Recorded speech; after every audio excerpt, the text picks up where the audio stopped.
Assalamualaikum warahmatullahi wabarakatuh. Kepada yang terhormat, dosen pengampu mata kuliah Kimia Analisis Dasar, sebelum saya memulai menjawab pertanyaan dari soal, izinkan saya untuk memperkenalkan diri terlebih dahulu. Izin memperkenalkan, nama saya Naisela Zahra Amanda Adam dengan NIM akhir 152. Untuk soal nomor yang pertama yaitu berikut ini peranan analisis kimia di bidang farmasi yang kurang tepat adalah untuk jawabannya, mengawasi peracikan obat pada pelayanan farmasi untuk diberikan pada pasien. Alasannya, karena analisis kimia itu lebih fokus pada uji kandungan seperti zat kimia dan identifikasi, sedangkan mengawasi peracikan obat adalah tugas apoteker dalam pelayanan kefarmasian, bukan peranan utama dari analisis kimia. Untuk soal nomor 2, suatu senyawa kimia yang akan dianalisis dalam suatu sampel disebut, untuk jawabannya adalah analit.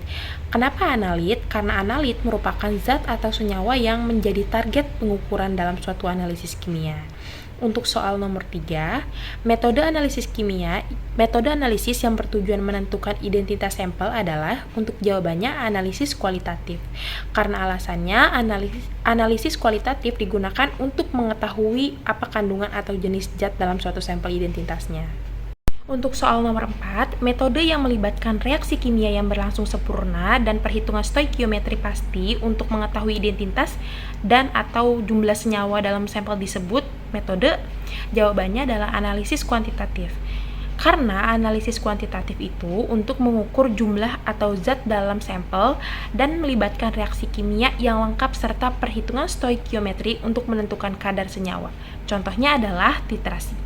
Untuk soal nomor 5, berikut ini merupakan contoh analisis semi kuantitatif adalah, jawabannya itu uji batas logam pada bahan baku KCl. Karena analisis semi kuantitatif itu memberikan perkiraan jumlah atau konsentrasi zat, bukan angka pasti. Uji batas logam hanya menunjukkan apakah kandungan logam itu berada di bawah atau di atas ambang batas tanpa memberikan nilai pasti. Untuk soal yang nomor ke-6 adalah, berikut ini yang termasuk metode analisis kimia modern adalah, jawabannya spektrofotometri UV vis. Alasannya, spektrofotometri UV vis adalah teknik analisis kimia modern yang menggunakan cahaya ultraviolet untuk mengukur konsentrasi senyawa dalam sampel berdasarkan penyerapan cahaya. Selanjutnya nomor 7. Berikut ini termasuk ke dalam reaksi kering analisis kualitatif, kecuali adalah, jawabannya adalah reaksi kimia dengan reagen. Karena reaksi kering adalah analisis kualitatif tanpa melibatkan pelarut atau tanpa larutan. Reaksi dengan reagen biasanya itu melibatkan larutan sehingga tergolong reaksi baksa, bukan reaksi kering. Nomor 8, fungsi penggunaan HCl pekat pada uji nyala. Jawabannya untuk membersihkan kawat nikel krom. Alasannya, HCl pekat yang dipakai atau digunakan untuk membersihkan kawat dari kotoran atau ion logam yang tersisa sebelum diuji nyala agar tidak mempengaruhi warna nyala dan hasil uji lebih akurat. Nomor 9, berikut ini kation yang memberikan warna hijau kekuningan pada uji nyala adalah, jawabannya barium, karena barium menghasilkan warna hijau kekuningan saat dilakukan uji nyala. Nomor 10, berikut ini merupakan pernyataan yang benar dari reaksi pengendapan adalah, jawabannya pada reaksi pengendapan reagen itu tidak boleh berlebih kecuali dinyatakan khusus karena dapat menyebabkan melarutnya sebagian endapan pada beberapa sampel. Jadi, dalam reaksi pengendapan, penggunaan reagen itu tidak boleh berlebihan karena dapat menyebabkan terbentuknya kompleks yang terlarut, sehingga endapan yang sudah terbentuk dapat larut kembali. Untuk nomor 11, pemeriksaan ion logam kation dalam larutan biasanya diawali dengan mengelompokkan beberapa golongan kation dengan metode, jawabannya HCl.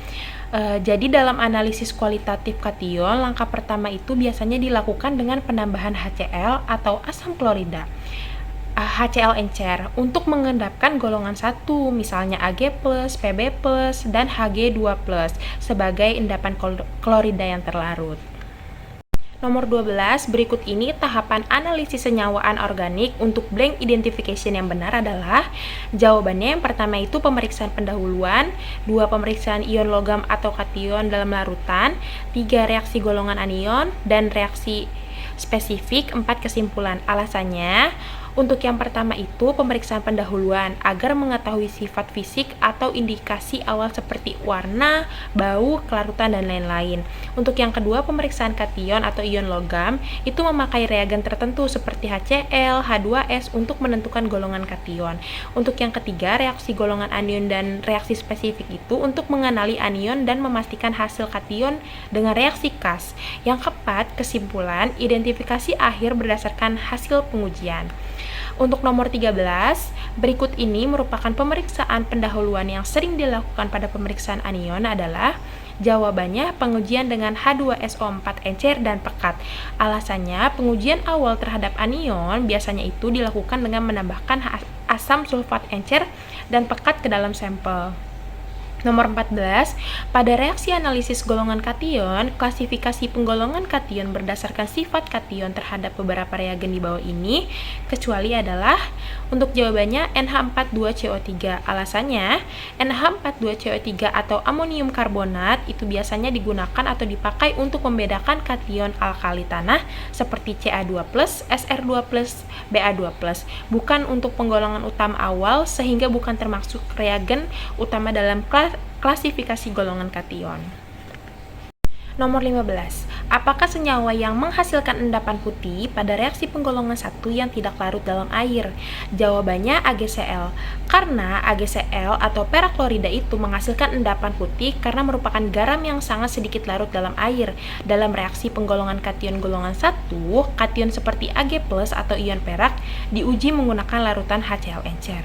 Nomor 16, berdasarkan reaksi berikut, Cu plus 2 plus H2S plus 6H2O, untuk jawabannya CuS dengan endapan warna hitam.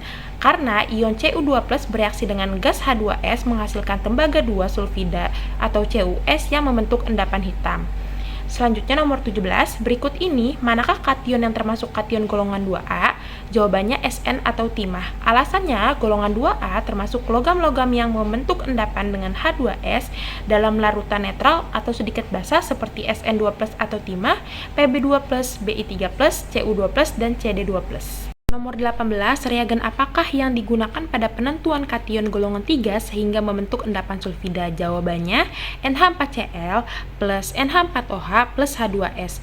Karena pada penentuan kation golongan 3 seperti Fe3+, Ai3+, Cr3+, reagen NH4Cl atau amonium klorida, NH4OH atau amonia, dan H2S atau gas hidrogen sulfida itu digunakan secara bersama untuk mengendapkan kation sebagai sulfida atau hidroksida.